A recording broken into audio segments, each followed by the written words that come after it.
Hello, welcome to Reading Strategies for IELTS. It's a quantum education IELTS project.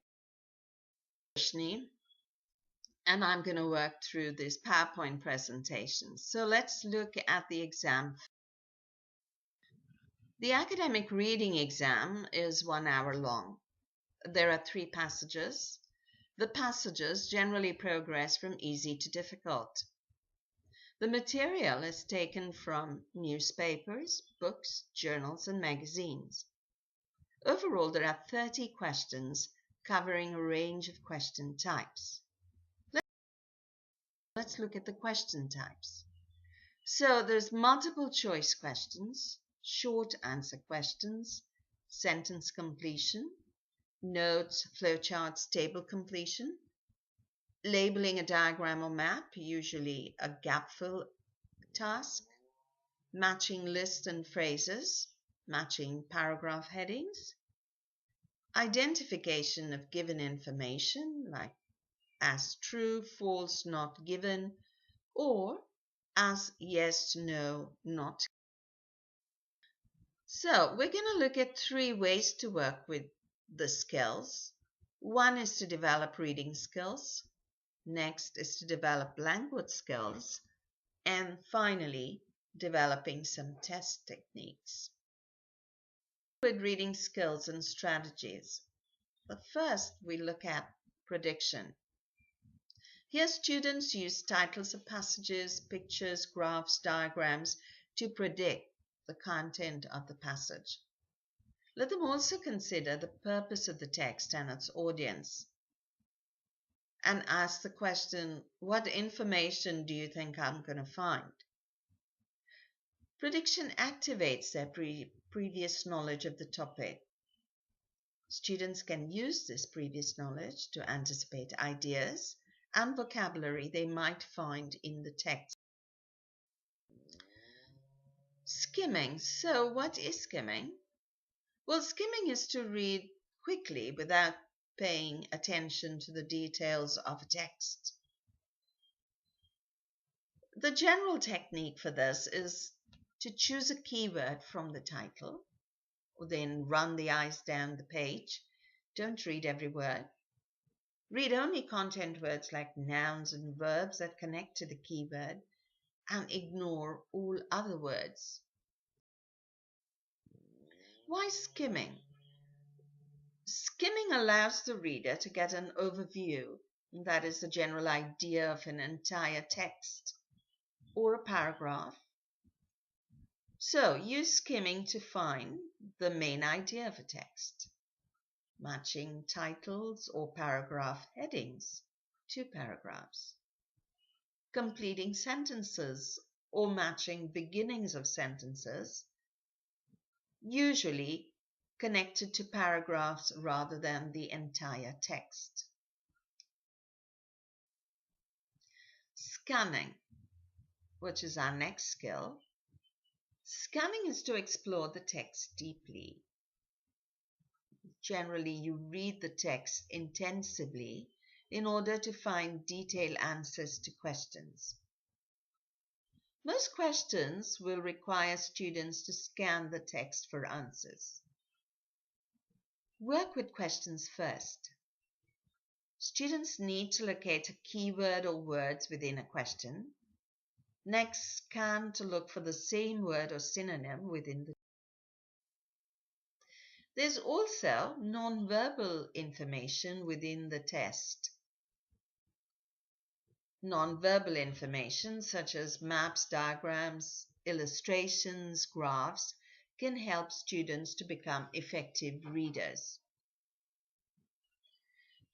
Non-text information is often fully integrated into the text. How-to text cannot work without a diagram or an illustration.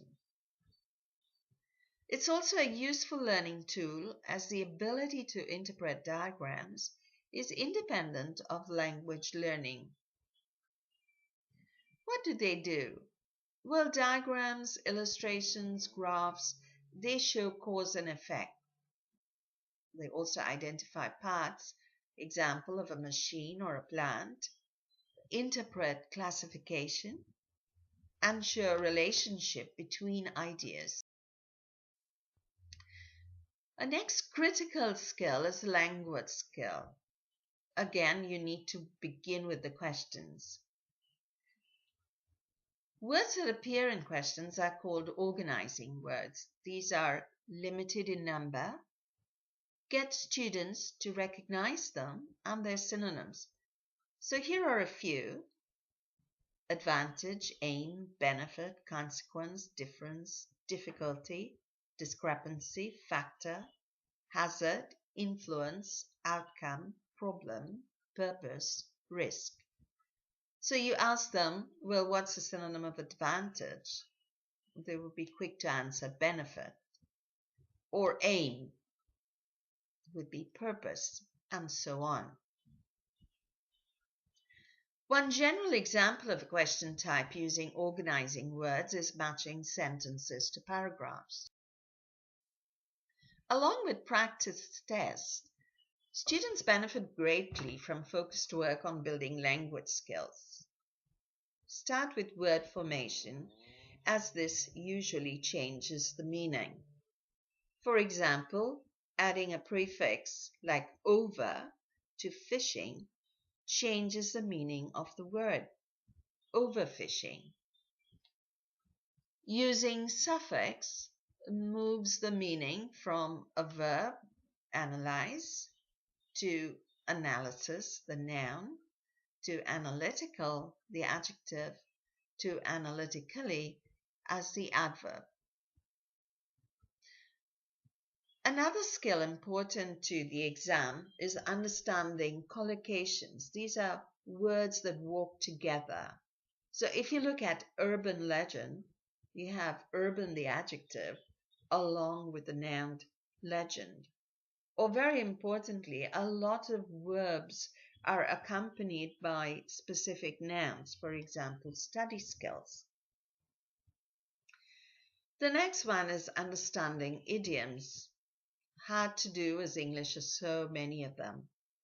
Also phrasal verbs, as they completely change the meaning of the sentence. Metaphors, subtechnical vocabulary found in graphs and illustrations, words with multiple meanings. This is when everyday words are used in a specialized sense. For example, a random sample. Superordinates, these are words that are sort of a group word, for example, like a building. So it's a general word used versus a specific one, for example, house. And finally, the most difficult of all language parts, irony. Developing test techniques. So what do? Always read the title and skim the question first. This will help predict the content of the reading passage. In yes, no, not given questions, look for words that help to identify whether the set is about comparisons or cause and effect. Then return to the text and scan for the keyword, looking for answers around the keyword. In gap-fill questions, try and guess the type of word that is needed to complete the sentence. For example, do I need a verb, a noun, an adjective? Then scan for the word. When labeling a map, important to study the map to get a sense of the direction of locations within the map. Return to the text, find the names, and number them according to the map. In a classification task, use the given information in the question table as scan words. Next, find these or their synonyms in the text and underline them in the text. Then read around the underlined names to find the answer. When it comes to multiple choice questions, identify keywords in the stem sentence. Use these to locate the paragraph in the reading passage Then skim to get the main idea of the paragraph. Use this main idea to find the matching half of the sentence. Matching endings. Skim the list of endings. Predict which ones go with the beginnings. Use your knowledge of collocation and meaning to help make appropriate choices. Consider which ending does not match. Eliminate it as a possible answer.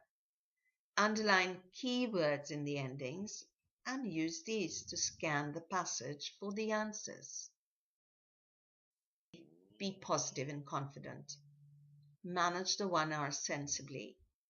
About 30 questions is around 1.5 minutes for each.